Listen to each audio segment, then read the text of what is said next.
dit. Kimoun qui dit bonjour à chacun, nous sommes heureux de nous trouver pour cette nouvelle émission. Alors où en sommes-nous avec le coronavirus, le Covid-19? Un 4e décès est avéré suite à l'épidémie de coronavirus ce dimanche 5 avril 2020 en Martinique. 5 malades supplémentaires sont annoncés par l'Agence régionale de santé, ce qui porte à 149 cas avérés de Covid-19 et 21 personnes en réanimation.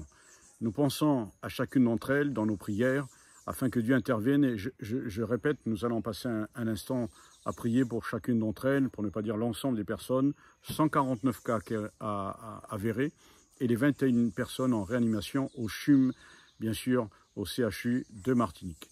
Seigneur, nous te demandons de poser ta bonne main en ce moment où nous intercédons sur les personnes, les familles. Nous venons de recevoir cette nouvelle, cette 4e personne décédée suite à l'épidémie de coronavirus. Nous savons que tu es un Dieu grand, capable encore d'intervenir. Nous te demandons la consolation. Seigneur, nous sommes dans un confinement, mais nous savons que tu as une parole pour chacun. Tu es le Dieu de toute consolation. Nous sommes faibles, nous n'avons aucune ressource personnelle, mais en toi tout est possible. Alors nous croyons sur ton autorité. Nous nous confions dans ton nom précieux. Garde les tiens, protège l'ensemble de la Martinique et l'ensemble du monde entier. Seigneur, merci, parce que nous pourrons être atteints peut-être dans notre corps, mais pas notre âme, comme disait Seigneur, un de tes serviteurs. Alors nous nous confions en toi et nous te disons, Seigneur, que ce temps de confinement, ce temps de l'écoute de ta parole, nous serve aussi à nous rapprocher de toi. À toi toute la gloire au nom de Jésus. Amen.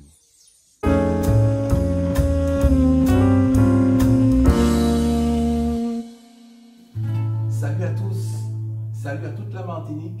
Nous sommes heureux d'être avec vous. Salut au pasteur Farah et à toute son équipe. Nous sommes avec vous aujourd'hui pour quelques chants d'encouragement dans cette période particulière, mais vraiment pour nous encourager à retenir qui nous sommes en Christ et qui il est pour nous. Alors que Dieu vous bénisse. Bonne écoute. Moi t'es perdu, Jésus vient sauver moi. Moi t'es malade, Jésus vient guérir moi.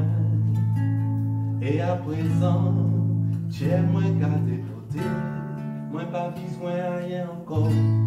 Jésus dans la vie, moi t'es perdu, Jésus vient sauver moi. Moi t'es malade, Jésus vient guérir moi. Et à présent, Dieu moi gardé côté, moi pas besoin de rien encore. Jésus dans la vie, moi t'es perdu, Jésus vient sauver moi. Moi t'es malade, Jésus vient guérir moi. Et à présent, j'aimerais garder côté, moi pas besoin de rien encore. Jésus dans la vie, libre-moi libéré, parce qu'elle m'a joint longtemps, en nom de qualité. Il prend chaque péché moi, il prend moi liberté. À présent, moi qu'à chanter, alléluia. Libre-moi libéré, parce qu'elle m'a joint longtemps, en nom de qualité. Il prend chaque péché moi, il prend moi liberté. À présent, moi qu'à chanter, alléluia. Moi pas même moulant encore. Moi pas même moulant encore. Depuis moi sauvé, moi pas même moulant, et moi que même moulant encore. Moi pas même moulant encore. Moi pas même moulant encore. Depuis moi sauvé, moi pas même moulant, et moi que même moulant encore. Moi t'es perdu, Jésus vient sauver moi. Moi t'es malade, Jésus vient guérir moi. Et à présent, je m'en garde côté, moi pas besoin de rien encore. Jésus dans la vie, moi t'es perdu, Jésus vient sauver moi. Moi t'es malade, Jésus vient sauver moi. Et à présent, je m'en garde côté, moi pas besoin de rien encore.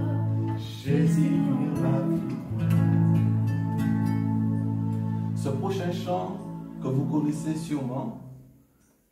C'est Non, moi, bénis l'Éternel. C'est en créole, vous connaissez sûrement, alors avec nous, n'hésitez pas.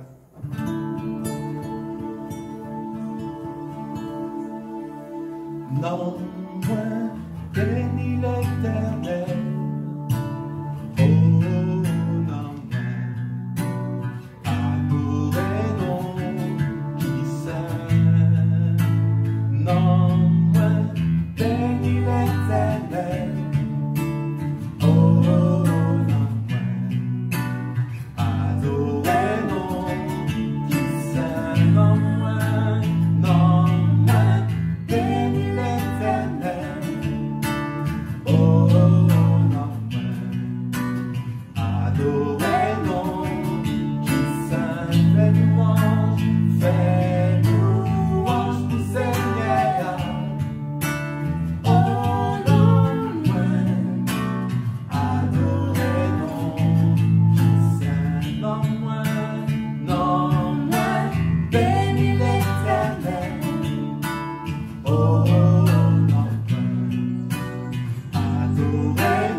À bientôt. Bye bye.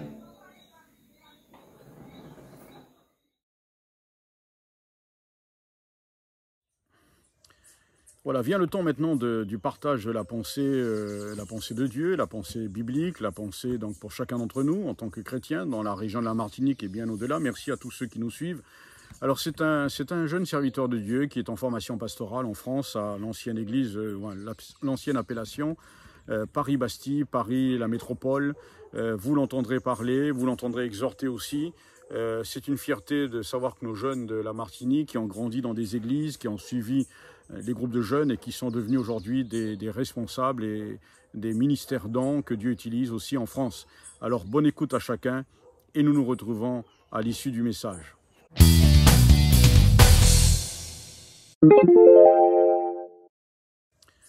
Voilà, vient le temps maintenant du partage de la pensée de Dieu, la pensée biblique, la pensée donc pour chacun d'entre nous en tant que chrétiens dans la région de la Martinique et bien au-delà. Merci à tous ceux qui nous suivent. Alors c'est un jeune serviteur de Dieu qui est en formation pastorale en France à l'ancienne église, l'ancienne appellation Paris-Bastille, Paris la métropole. Vous l'entendrez parler, vous l'entendrez exhorter aussi.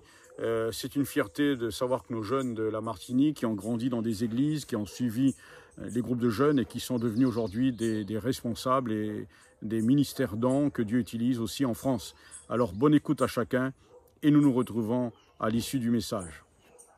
Bonjour bien-aimés de la Martinique, j'espère que vous vous portez bien en ce temps de confinement.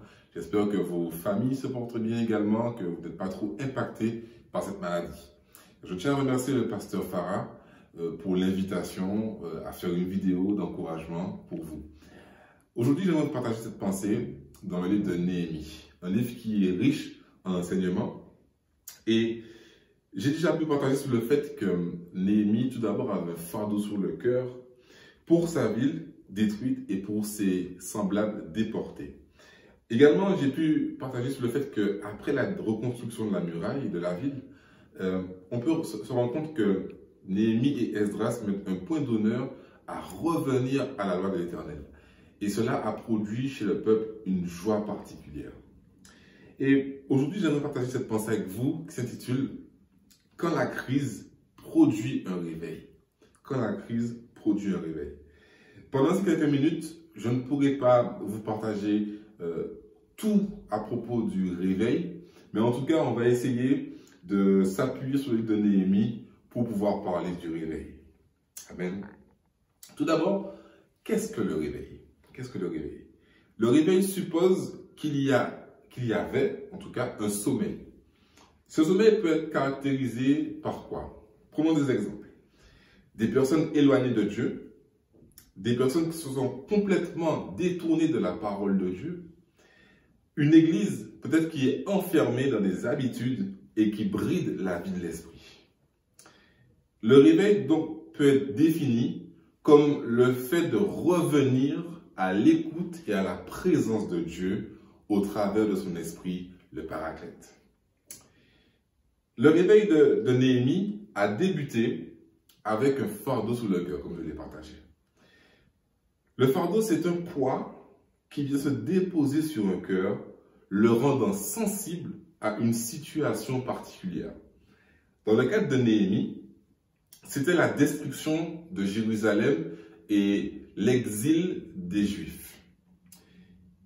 Ce fardeau l'a poussé à agir et à se positionner. Cette position prise lui a permis également de trouver des personnes avec qui il pouvait reconstruire. Ce qui me pousse à dire cette première vérité. Dieu peut susciter le réveil en un homme, mais il n'accomplira jamais la mission à lui seul. Le réveil que Dieu veut susciter en toi va forcément attirer des gens autour de toi, prêts à se lever avec toi. Point numéro 1 donc, le réveil est un feu que Dieu communique à un homme ou un peuple qui embrase autour de lui. Continuons ensemble. Le peuple qui est revenu après la construction à Dieu. On peut dire que le réveil amène à ce qu'un peuple revienne à Dieu. à découvrir de nouveau qui est Dieu. Point numéro 2 qu'on pourrait donc dire, la finalité du réveil concerne Dieu et pas nous.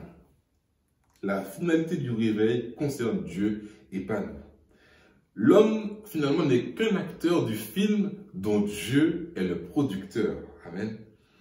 Bien souvent, il y a un homme ou une femme qui est mis en avant. Nous devons toujours faire l'effort de voir Dieu toujours au travers de cette personne et de donner à Dieu la gloire. Amen. Le point numéro 3, c'est que Néhémie a été l'acteur qui initie le réveil. On peut dire qu'il a été quelque part un vecteur, un canal par lequel Dieu s'est révélé et a béni. Amen. Mais qu'en est-il de nous aujourd'hui? Dieu désire que tu sois acteur dans ton environnement. En cette période de pandémie, je crois réellement que Dieu attend de nous que plusieurs se lèvent pour être des acteurs, communiquer les valeurs du royaume et attirer des âmes à Jésus-Christ. Je prie aujourd'hui pour que Dieu puisse te révéler une nouvelle stratégie divine, pour que il te soit révélé comment toucher et comment impacter plus de vies au nom de Jésus. En point numéro 4, on peut dire que le réveil provoque un avant et un après. Juste vous dire une chose. Ces temps que nous passons ne sont pas anodins, bien-aimés. Il y a des personnes qui profitent pour revenir à Dieu, des personnes qui profitent pour passer plus de temps dans la présence de Dieu. Mais je crois réellement que si nous nous positionnons, il y aura forcément un avant et un après. Celui qui marchait avant courra. Celui qui peut-être rampait va commencer à marcher parce qu'il va passer plus de temps dans la présence de Dieu. Amen. En point numéro 5, on peut dire que pour susciter un réveil, Dieu recherche une personne humble. Une personne humble, courageuse et sensible. Néhémie était cette personne. Aujourd'hui, on peut voir que beaucoup se lèvent et c'est une bonne chose. Mais beaucoup laissent l'orgueil gagner leur cœur. Je prie que nous soyons des serviteurs humbles, des personnes capables de progresser sans nous enfler. Amen. J'en ai fini pour cette pensée sur le réveil, bien-aimés. Et j'aimerais toujours vous encourager à prier pour le gouvernement, prier pour le corps médical et surtout prier pour qu'un maximum de personnes parviennent à la connaissance de Jésus-Christ. Soyez bénis, bien-aimés.